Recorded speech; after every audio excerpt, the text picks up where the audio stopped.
The looming question on my mind on a daily basis is how working class people could be so easily duped into rallying behind billionaire South African Yahtzees whose open intentions are to dismantle democratic societies for the sake of installing technocratic oligarchical rule, draining the earth of all its remaining resources, and pushing out natalist propaganda for the sake of accelerating a world-ending event so they can have a much easier time securing all those resources and ditching us to go do the same to Mars?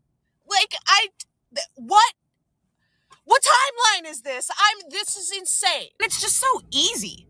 They love it. They want it. It's like I'm in hell world. It's like I'm not on a real planet with real people on it. What's up, y'all? Gerald here, creator of Gospel Chops and your host for this YouTube channel, back with another video. Now, y'all, if Elon Musk and President number 47, Donald J. Trump, are a political marriage made in heaven, and that's what it seems like, but that explains why the devilish Democrats, these hellish Democrats, might be wanting to cause a political divorce between these two men. And it seems like they've come out like an animal pushed into a corner, ready to do whatever it takes to survive. Y'all, they have tried everything that they know that has worked in the past. They have unleashed the mainstream media, their media operatives, unknowing that the public can see right through it.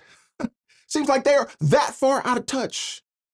And I saw Donald Trump and Elon Musk in an interview with Sean Hannity and said, Donald Trump, he wasn't even faced. He said, the people get it. They know what's going on. They understand it. As if he wasn't even worried about these Democrat operatives. But I think the president should be worried, because these people are so dastardly, as I heard one Democrat say the other day, talking about referencing dastardly deeds. Well, these Democrats are so dastardly, y'all, that they have built an underground political system, much like the underground tunnels that you heard about in Gaza, where you look at Gaza on its face above ground and you see a certain aesthetic, you see certain topography, but then you go underneath and something below the surface is very different than what appears on the surface. Well, that's what we have in the swamp. And Donald Trump, in his first attempt at being the president, they challenged him every single day of Donald Trump 1.0. I feel like he didn't see these things. They hid certain things from him. That has come to light in certain media reports. And I feel like over that 4 years, Donald Trump had to wait patiently and fester over the Biden-Harris administration. I feel like he thought these things over and he regretted some things. Because if you know Donald Trump, you know he's a proud man. You know he's a bold man. You know he's a fearless man. So he stewed on these things over that time. And leading up to his inauguration, he was meeting with folks at Mar-a-Lago. Y'all, he was prepared for day one. Well, here we are, not even at day 30. We're less than a month in. And here we are with the Democrats losing their mind, going crazy, throwing protests not only in the middle of the street, but in front of governmental departments, y'all. Seems like they're losing their minds as record numbers of residential properties come up for sale in that DMV area. Seems like people know the jig is up. But even at a moment like this, you got people who are willing to fight to the very end. And here you have them. The media ain't working. The operatives ain't working. USAID and other governmental financial spigots have been cut off by DOJ. You want to know why they hate him? He cut the water off. He cut the money off. They can't operate. The old playbook doesn't work anymore. And just recently, the blackity blacks in Congress came out talking about reparations. Y'all gonna take to that old playbook? Y'all gonna harken back to the 60s?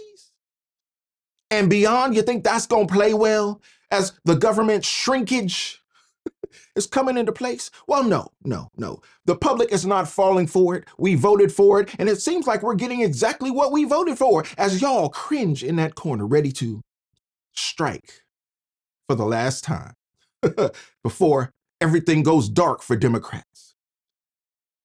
Well, we are happy because we are getting exactly what we voted for. Elon is doing exactly what we expected him to do, and he's being respectful to the president and the office of the presidency while he does it. Y'all, we ain't mad at this president and his first buddy relationship, but the Democrats are, and they're going to continue to try to blow it up. I think we do need to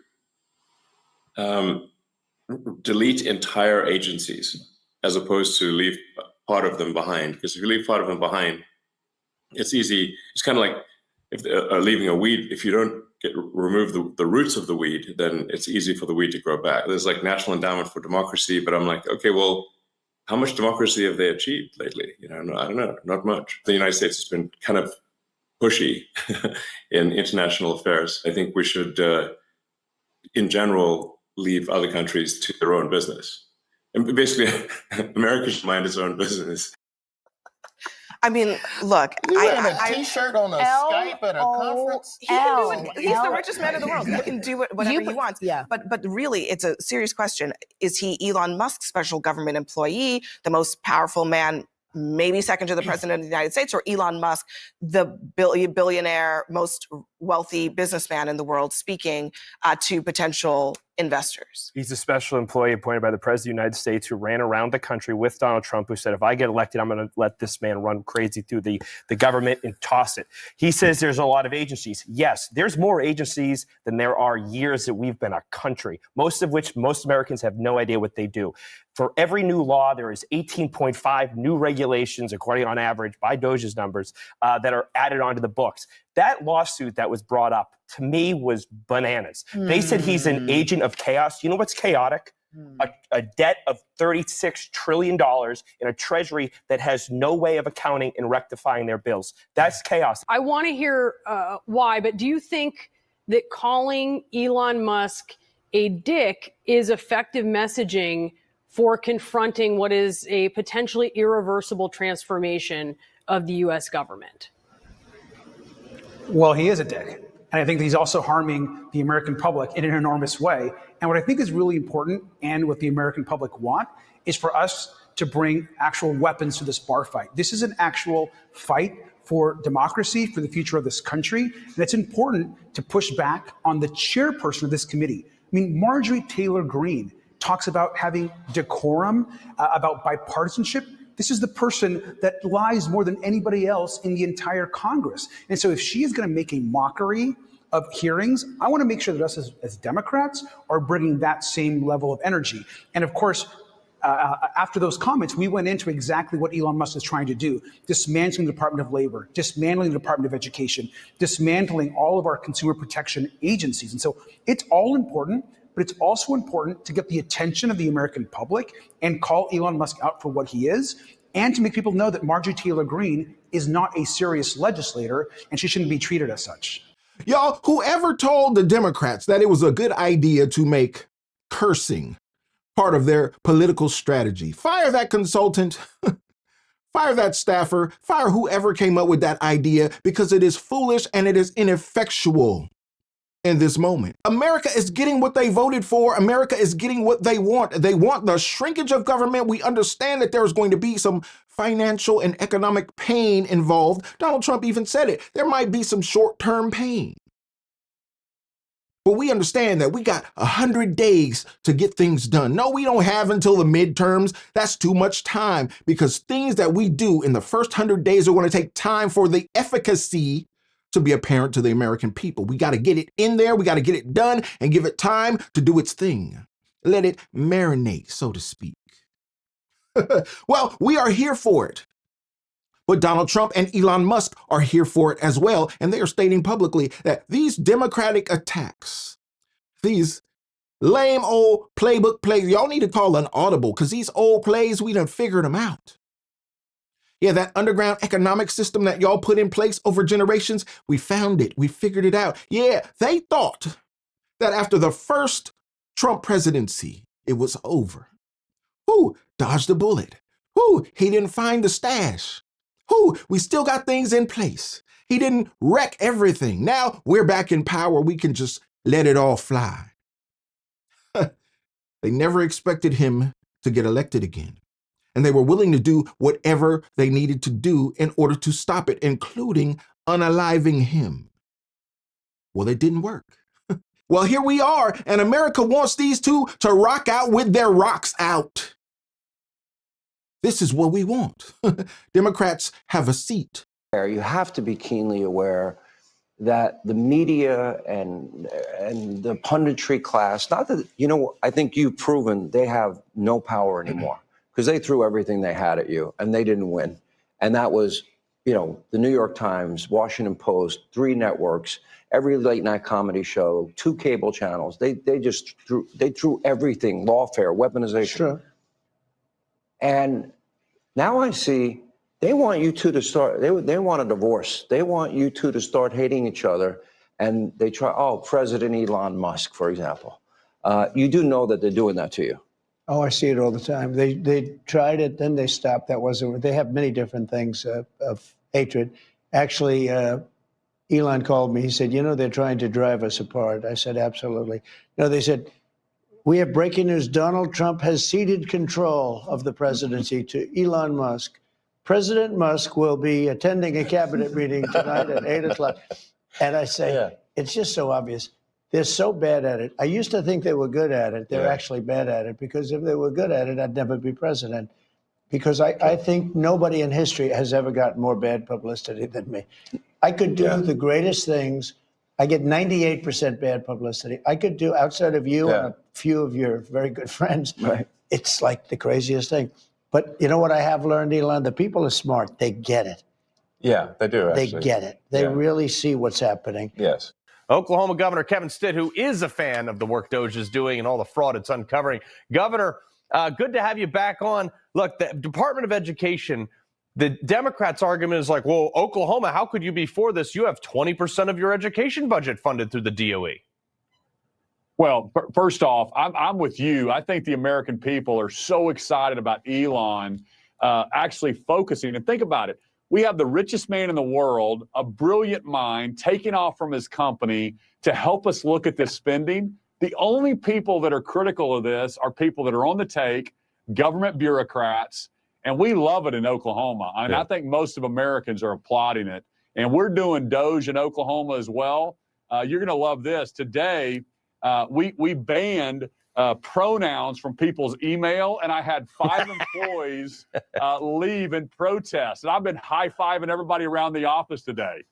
That's incredible. I absolutely, like, if you're that upset and you're that mentally incapable of going to work, if you have pronouns in your, good riddance. Have a nice day. Sir, the Department of Homeland Security has confirmed, though, that at least 17 cybersecurity infrastructure agency employees who worked on the mis and disinformation and whatever they want to call it, they were put on administrative leave because they're not good at their job. Absolutely. Listen, if the democracy, if President Trump, if the executive branch cannot look at this spending, I love what Elon said, then really we're a bureaucracy. I mean, we have a fourth leg of government that's in control. If the duly elected House, Senate, and executive branch cannot make decisions, what is this world coming to? So I applaud them. They need to be looking, and every day I get excited about what new things they're gonna find, what contracts they're canceling. We've been doging in Oklahoma since 2019. I'm committed to having fewer state employees when I leave office than when I took over in 2019. We're looking at contracts. We're using AI to help us look at all these, contracts that need to be canceled. Sir, I wish there were more like you out there. So, Governor Stitt, always a pleasure. I wish we had more time, sir. Now, interestingly, the same old Democrat who came up with the phrase, "Is the economy stupid?" Well, James Carville is sitting here and he's in panic mode saying, hey, if these people don't come around, we may never win an election again. These people are crazy. And they're crazy for letting the craziest amongst the Democrats rise to the top, move to the front. Now they seem to control the party such that they have damaged the reputation of Democrats so badly, we may never win again. And when people like me look at it and say, well, y'all got the blackity blacks. They seem to be wedded to that plantation. They are unshakable in their dedication. Well, people like old school Carville know that ain't enough. As much as we tease y'all, as much as we coddle y'all, as much as we like to make y'all feel welcome, As much as we like to deceive y'all, y'all ain't enough. And we can't win with just y'all. Bannon is right. We are flooded in shit. And we are searching for a way to deal with this. These are extraordinarily difficult times. And he just keeps moving with one stupid thing after another. Tom Friedman, who said today that, of course, state the obvious, the Gaza proposal is the dumbest thing an American president has ever come up with in the Middle East. Of course, 100% true. Thank you. Panama Canal, Greenland. My favorite is but the country of my great-grandfather's birth, and I've been to the house he grew up in, Copenhagen, is now saying they're going to buy California. And I'm telling the Danes, I'll chip in. No, James, wait a minute. How about giving them, I don't know, Idaho? Some other place. I mean, the point is, we have these conversations. We talk to people on the phone. We go to cocktail parties and dinners, and we have things. When you sit back and see, when you take it one by one, it's so much crazier than you can imagine that we're having this discussion. And I one of the dangers that we have is we just become like, it just becomes elevator music or something. Yeah. And I don't know how you accentuate. Do you oppose one thing? Do you oppose all five? Is it a personnel issue? Is it a policy issue? Maybe some of our I'm struggling here a little bit, so maybe some of our really smart viewers can help us untangle a little bit. It's really tangled now because no one knows where to land. It's all too incomprehensible. Ordered a waste and efficiency check of all federal programs today. Vice President Gore will lead the effort called the National Performance Review. Mr. Gore said he would make specific recommendations for action within 6 months. The president called on federal employees at all levels to make their own suggestions. He also invited the American people to offer their views. He announced the program at the White House. We'll challenge the basic assumptions of every program, asking, does it work? Does it provide quality service? Does it encourage innovation and reward hard work? If the answer is no, or if there's a better way to do it, or if there's something that the federal government's doing it should simply stop doing, we'll try to make the changes needed. This performance review will not produce another report just to gather dust in some warehouse. We have enough of them already. That's why I am asking for a list of very specific actions we can take now, agency by agency, program by program. This report tells us how to cut waste, cut red tape, streamline the bureaucracy, change procurement rules, change the personnel rules, and create a government that works better and costs less. The Reinventing Government, or RIGO, report aims to save $108 billion over 5 years through eliminating scores of wasteful programs and regulations. Among the 800 recommendations, eliminating 12% of the federal workforce, merging some government agencies like the FBI, the DEA, and the Bureau of Alcohol, Tobacco, and Firearms, closing hundreds of government offices outside Washington. I doubt I'll ever run. It's not me. I live a pretty good life, and I don't want to ruin it by getting involved in politics. But I got to tell y'all something. The Democratic Party looks so pathetic after this election. I might entertain running. I just might change my mind one day. I doubt it, but I might. Because how much would it take to beat y'all? And Trump can't run again. He's done.